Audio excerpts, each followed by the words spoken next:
નવસારી જિલ્લામાં સ્થાનિક સ્વરાજ્યની ચૂંટણી પૂર્વે રાજકીય માહોલ ગરમાયો। ભાજપે અનેક બેઠકો પર બિનહરીફ જીત મેળવીને પોતાનું પ્રભુત્વ સાબિત કર્યું, જ્યારે કોંગ્રેસે ગંભીર આરોપો સાથે વિરોધનો સૂર ઊંચો કર્યો। જિલ્લા ભાજપ પ્રમુખ ભુરાલાલ શાહે દાવો કર્યો કે અત્યાર સુધીમાં કુલ 52 બેઠકો પર ઉમેદવારોના ફોર્મ રદ થવા અથવા તો ખેંચાતા ભાજપ બિનહરીફ વિજેતા બન્યું છે। સાથે જ ગણદેવી નગરપાલિકામાં ભાજપે મજબૂત પકડ બનાવી છે।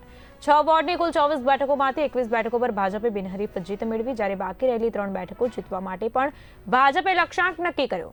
આ વચ્ચે કોંગ્રેસે ભાજપ પર ગંભીર આરોપ લગાવ્યા। કોંગ્રેસના નેતાઓએ આક્ષેપ કર્યો કે ભાજપ સત્તાના નશામાં વહીવટીતંત્રનો દુરુપયોગ કરી રહ્યું છે।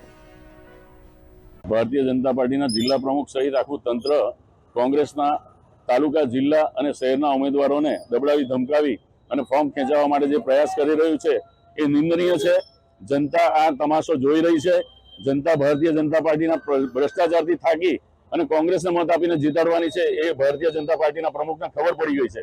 એટલે એ આ પ્રકારના હથગંડા અપનાવી અને નાના માણસોને, ગરીબ માણસોને ડરાવી ધમકાવી અને લાલચ આપીને ફોડવાની કોશિશ કરી અને ફોર્મ ખેંચાવવાના પેંતરા રચે છે।